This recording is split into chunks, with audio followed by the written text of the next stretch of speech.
I'm totally unorganized today. Well, I'm before we sorry. go on to the questions, David, aren't you going to speak a little about how Sure, you've been sure. using I can music? just say a little bit to start with.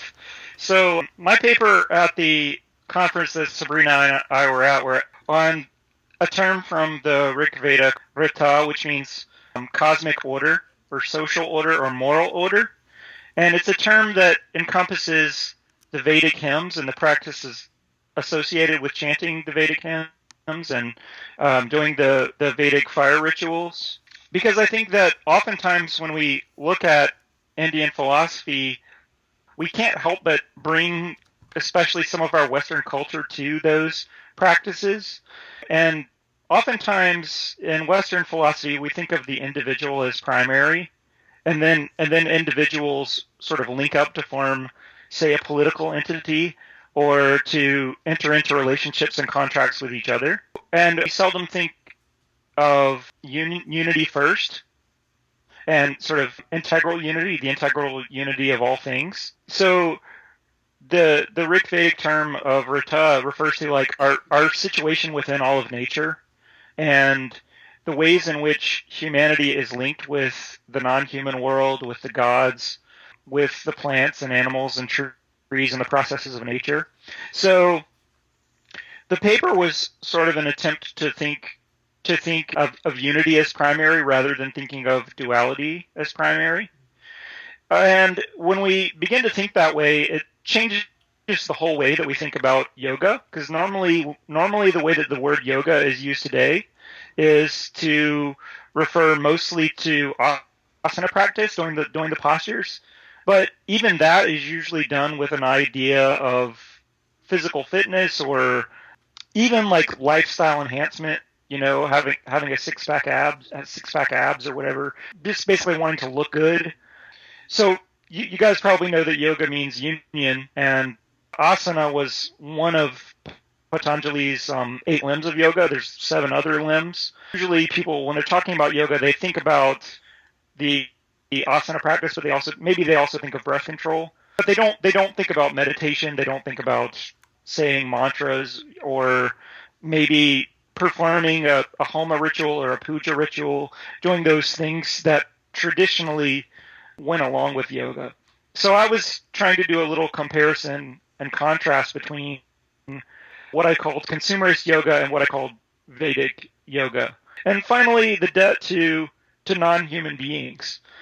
Sometimes it's referred to as subhuman beings. I really, as an animal study, I'm also an animal studies person. I don't really like the term subhuman, but human beings are not. We're not the only ones on the planet. There are other animals. There's the natural world and so forth. Next, the attitude towards liberation. In consumerist yoga, liberation basically means being successful. So, how can I use yoga to improve my career? How can I sort of meditate so that I make a lot of money and so forth, like the law of attraction and so forth. But in Vedic yoga, liberation is about identifying really with the self. Sometimes, like in the Upanishads, it's often translated as the self with a capital S, which is to say, identifying with all of existence, not just with this limited self, and really beginning to detach from worldly concerns, not thinking so much about my retirement account and trying to think about really the whole cosmos. As far as Hinduism has a sonic theology. So in consumerist yoga, we think of sound is really just to create this sort of pleasing or relaxing atmosphere, right? But in Vedic yoga, sound is actually the basic reality. Sound is what reality is made out of.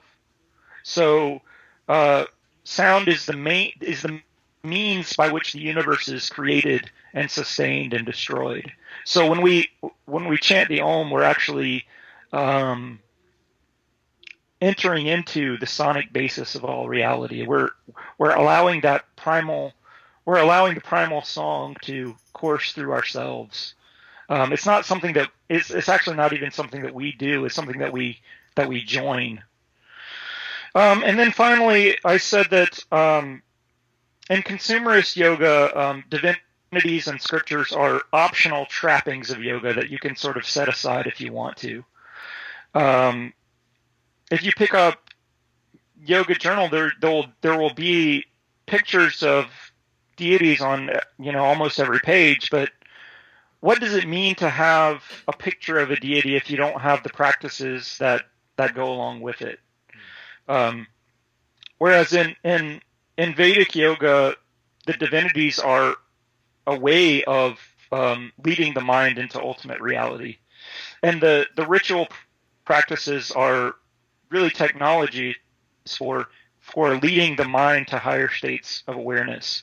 So you can't really set the deities aside. If you do that, you have something, but it's not yoga. So Hindus normally do it's a short worship service, if you want to call it that involves material elements. So usually flame and water, fruits or some kind of food, incense.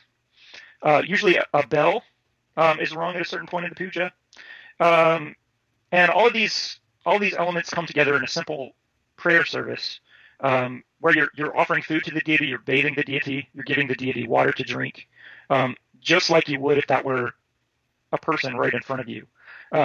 So usually a small statue called a murti or a picture like an Orthodox Christian icon is used in the puja, and it just helps you to concentrate the mind. I think sometimes when people start meditating, they go straight to silent meditation, like a Zen sort of a practice or mindfulness meditation, and that can be good, right? Sometimes you can make amazing progress that way, but for some people, they sit down and they try to go straight into silent meditation, and the mind really begins to wander. They do it for half an hour, and they're like, "Why did I do that? I didn't get anything out of it."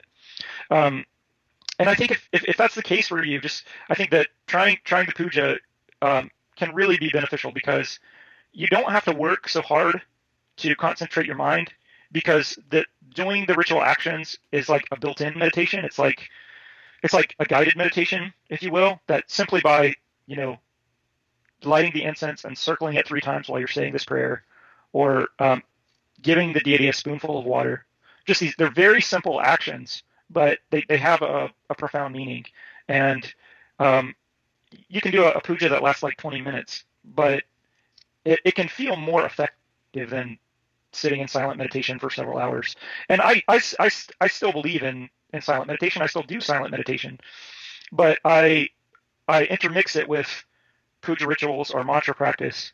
And now when I do silent meditation, I feel like I get more out of it, because I have a starting point.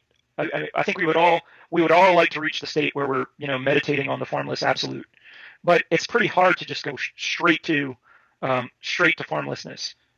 So having that ritual practice is a good starting point for getting there. So a lot of people think it's really complicated and difficult. I think it's actually quite the opposite. It's actually really simple, but it does require getting out of your comfort zone and trying something new if you weren't born into the tradition.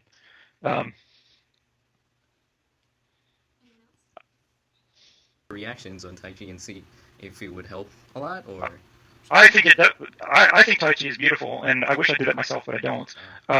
But it's really interesting if you read some of the Chinese sources and you read some of the Indian sources. They say a lot of the same things in terms of the philosophy behind the practices.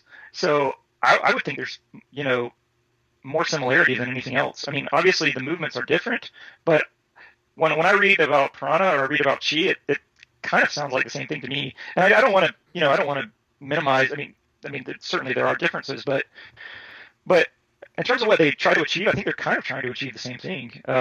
Sort of still the mind, get rid of some of the pathologies in the body, and bring more depth into meditation and so forth. I think they're strikingly similar, and I think Tai Chi is just absolutely beautiful, and it's a great practice. Thanks for having me. It was probably inadequate. I wish I hadn't. no, I don't know, but hopefully it's worth something. Thanks so much. I really Thanks for inviting me. I appreciate you doing this for us. Sure.